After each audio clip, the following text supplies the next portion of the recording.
Hey everyone, ready to dive in. We've got some pretty cool material to unpack today, and it's all about learning English, Yeah. but it's got a bit of a twist to it. I think you can like this one. One of the things that really stood out to me was how much it emphasizes having fun. It's not just about, Mhm. you know, memorizing verbs or anything like that. It's about finding ways to actually enjoy Ah, the process of learning. Another thing I thought was really cool was this whole idea of routine and Right. how powerful that can be, not just for language learning, but for life in general. So Mhm. we've got two big things to explore: making English learning fun and building a solid routine. Sound good? Yeah, let's do it. All right. So one of the things that grabbed my attention right away was this quote. If you don't have fun, it is harder to learn English. I mean, it sounds so simple, right? Yeah. But I think it's something that we often forget. When we get bogged down with, all the grammar rules and all the vocabulary and all this stuff, we forget that it actually can be fun. And I think what's cool about this material is that it doesn't just tell you to have fun. It gives you some concrete ideas. Right. Like, for example, if you're a sports fanatic, it suggests reading about your favorite teams in English. Or like, if fashion is your thing, go on YouTube and explore all the amazing English language fashion channels. I mean, possibilities are pretty much endless, right? Yeah, definitely. So I'm curious, what about you? What are you passionate about? And how could you weave that into your English practice?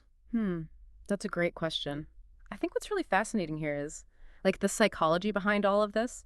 When you connect learning to something you genuinely enjoy, you tap into something called intrinsic motivation. It's like the secret weapon that can make you a way better learner. Intrinsic motivation. That's Tell me it. the sound of that. Can you break that down for us a little bit? Yeah, totally. So basically, intrinsic motivation is the difference between doing something because you have to versus doing something because you actually want to. So when you're intrinsically motivated, you're not driven by, external rewards or pressures. You're driven by a genuine interest and enjoyment in the activity itself. I see. And the really cool thing is that when you experience positive emotions while you're learning, it actually enhances memory and retention. So having fun isn't just about making the learning process more enjoyable, it's actually making it more effective too. Oh, that's awesome. So it's when you get totally engrossed in a good book or, like a captivating movie, you just remember the details so much better because you're really, truly engaged. Exactly. Like if you're someone who's passionate about history, listening to podcasts in English about historical events, that could be a really cool way to learn. Or if you have a hobby, try joining some online communities where English is the main language. It's like opening up this whole world of learning and connecting with other people. Yeah, I love that idea. It's like finding your tribe, Yeah. people who share your interests. Yeah. And you can learn and grow together. Exactly. So, okay, we're on board with the fun factor. But what about this whole idea of routine? The material talks a lot about building a daily routine, waking up early, setting aside time for language study, even scheduling in meals and exercise. Wow, that's And here's where it gets really interesting.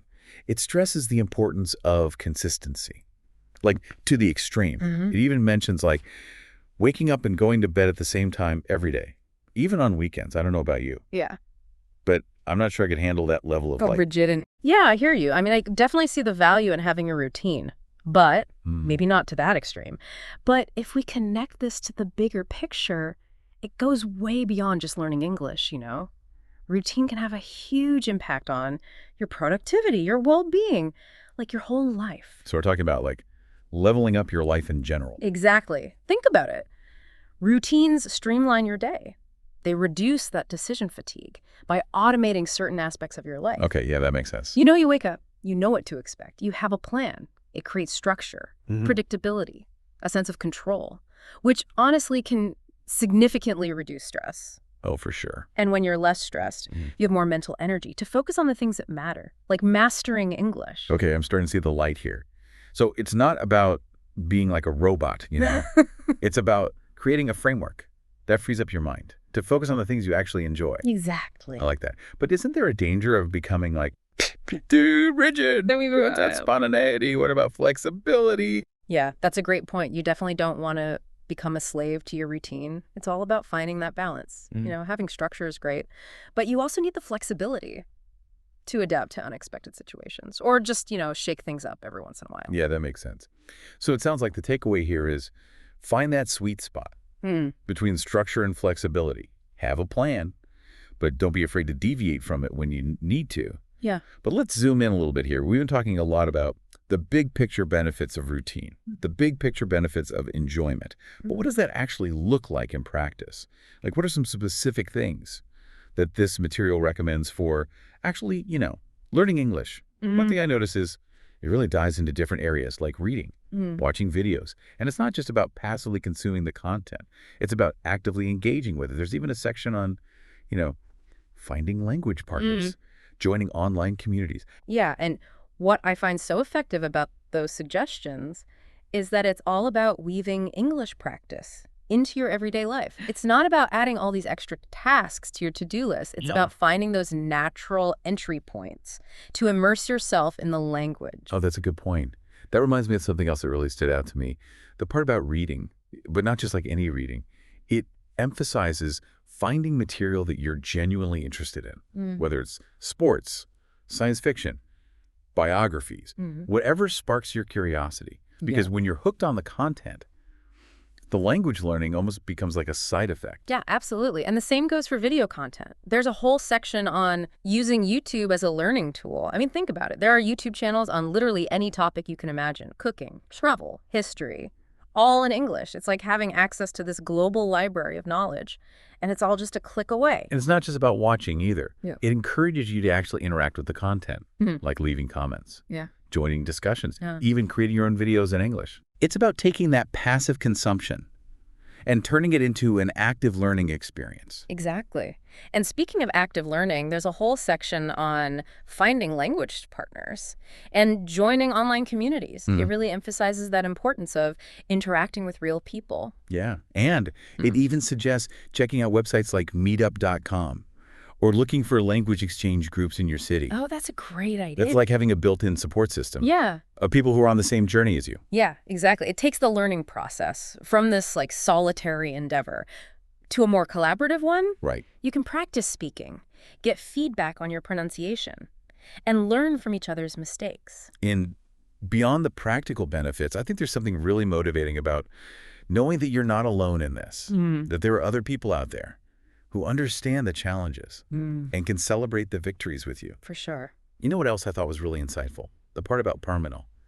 Embracing those moments of imperfection. Oh, yeah. Like, it acknowledges that you're going to make mistakes, especially when you're first starting out. Definitely. But instead of seeing those mistakes as failures, it encourages you to view them as opportunities for growth. Yeah, I like that. It's like shifting your perspective from a fear of making mistakes to a sense of curiosity and playfulness. Exactly. It's like giving yourself permission to stumble, knowing that each stumble is actually bringing you closer to fluency. Yeah. It's about embracing the messiness of the learning process. For sure. And, the more you embrace those stumbles, the faster you'll progress. Totally. It reminds me of something I read recently about the power of a growth mindset. That belief that your abilities aren't fixed, but they can be developed through effort and learning. Oh, absolutely. Having a growth mindset is essential for language learning. It's about seeing challenges as opportunities for growth and believing that you can constantly improve with dedication and the right strategies. Right. And I think it ties in so beautifully with all the themes that we've been talking about today. Yeah. Making the learning process enjoyable, integrating it into your life, embracing that consistent routine. When you combine all of those elements with a growth mindset, you're creating this really powerful formula for success. Yeah, for sure. So as you embark on your English language learning adventure, remember to savor the journey. Find those moments of joy, those sparks of curiosity, and celebrate each milestone along the way. As you navigate those inevitable challenges, remember to be kind to yourself. Embrace those mistakes as stepping stones. And trust that with consistency and the right approach, you can achieve your language goals. And remember, this is your journey. It's about finding what works for you, what motivates you, what keeps you engaged. So what stands out to you from all of this? What's inspiring you to take action? I think one of the most valuable takeaways for me is the emphasis on personalization. There's no one-size-fits-all approach to language learning. What works for one person might not work for another. So it's really about finding what resonates with you, what sparks your passion, what fits into your life. So it's about becoming like Yeah. the architect of your own language learning journey. Exactly. Figuring out what you want to achieve, Yeah. what you enjoy doing, and then designing a plan that receives all of those unique elements. Yeah. for sure. And that might involve some experimentation too, right? Oh, definitely. Try different methods, explore different resources, see what clicks. Don't be afraid to adjust your approach as you go along. Totally. And speaking of approaches, let's circle back to that detailed daily routine we were talking about earlier, the one with the super strict wake up and bedtimes. While I admire the dedication, I'm not sure that level of rigidity is realistic for everyone. Yeah, I agree. It's really about finding what works for you. But I think there are definitely some elements that we can borrow, like the idea of waking up a little bit earlier to study while your mind is fresh, or dedicating specific blocks of time to different activities like reading, listening, or conversation practice. Okay, so maybe not the exact same schedule every single day, but the principle of having a structure, of carving out that dedicated time for language learning. Right. And remember, it doesn't have to be huge chunks of time. Even 15 or 20 minutes here and there can make a difference, especially if you're consistent. Oh, for sure. And I love that idea of incorporating English learning into activities you're already doing, like listening to podcasts while you commute, or watching English language news during breakfast. Exactly. It's about finding those small, consistent ways to weave the language into the fabric of your day. It's like sneaking in a workout. While you're doing everyday chores, it just becomes a natural part of your routine. And the beauty of it is that these small, consistent efforts really add up over time. It's like the principle of compound interest, but for language learning. I like that. Compound interest for language learning. Yeah. So as you go forth and craft your own English learning routine, remember to be playful, be curious, and most importantly, be consistent. Yeah, and don't be shy about reaching out and sharing your experiences with us. We're always eager to hear your stories, your tips, your triumphs. Absolutely. We're all on this journey together. Until next time, happy learning. That's a great point. You don't want to become a slave to your routine. You need that. Structure's great, but you need flexibility to adapt when things come up or just shake things up. Right. So find that sweet spot between the structure and the flexibility. Have a plan. But don't be afraid to deviate. But let's zoom in a little bit. We've been talking a lot about routine, enjoyment, the benefits. But what does this actually look like in practice? What are some specific things that we can do to actually learn English? What does this material recommend? Well, one thing I noticed is it dives into different areas, like reading, watching videos. Right. And it's not just about passively consuming that content. It's about actively engaging with it. There's even a section on finding language partners, joining online communities. Yeah. What I find so effective about that, those suggestions, it's about weaving that English practice into your everyday life. It's not about adding a bunch of extra tasks to your to-do list. It's about finding those natural entry points to immerse yourself. Right. That reminds me. There's a part in here about reading. Yeah. But not just any reading. It's about finding material that you're genuinely interested in, whether it's sports, science fiction, biographies, whatever it is, that sparks your curiosity. Because when you're hooked on the content, the language learning almost becomes like a side effect. And the same goes for video content. There's this whole section on using YouTube as a learning tool. I mean, there are channels on literally any topic you can imagine. Cooking, travel, history, all in English. It's like having access to this global library of knowledge at your fingertips. And it's not just about watching either. It's about interacting, leaving comments, joining discussions, even creating your own videos. Right. So you're taking that passive consumption. And making it active. Exactly. And speaking of active learning, there's a whole section on finding language partners, joining online communities. So important to interact with real people. Yeah. It even suggests websites like meetup.com, language exchange groups in your city. Yeah. So you have this built-in support system of people who are on the same journey. Exactly. And it takes it from that solitary endeavor to something that's more collaborative. Right. You know, you can practice speaking, get feedback on your pronunciation, learn from each other's mistakes. Beyond the practical benefits, there's just something so motivating about knowing that.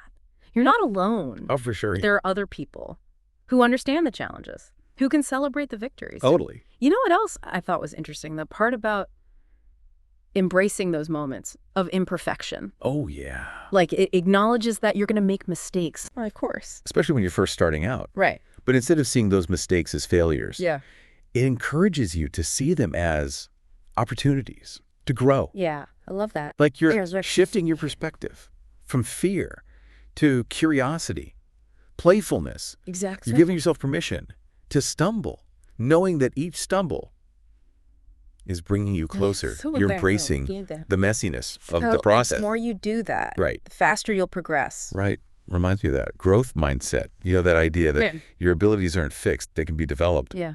through effort. Yeah. A growth mindset Yeah. is essential for language learning. It's about seeing challenges as Opportunities. to grow and believing that you can constantly improve. Right. And it just ties in so well with all the themes we've been discussing and making it enjoyable, integrating it into your life, being consistent, having that routine, combining those elements with a growth mindset creates such a powerful formula. So as you embark on this journey, remember to savor it. Find those moments of joy, those sparks of curiosity, celebrate those milestones. And as you navigate those inevitable challenges, be kind to yourself, embrace those mistakes as stepping stones, and just trust that with consistency and the right approach, you can achieve those goals. And remember, this is your journey. Find what works for you, what motivates you, what keeps you engaged. So what stands out to you from all of this? What's inspiring you to take action? Well, honestly, it's just that reminder that language learning doesn't have to be this rigid textbook-driven chore. It can be something that you weave into the things you're already doing, the things that you love. But I think the question is, how do we actually make that happen? How do we take all this amazing advice and turn it into a concrete plan? Yeah, that's the key, isn't it? I think one of the biggest takeaways for me is that emphasis on personalization. There's no one-size-fits-all approach to language learning. What works for one person might not work for another. So it's really about finding what resonates with you. What are you passionate about? What fits into your life? So you're becoming like the architect Yeah.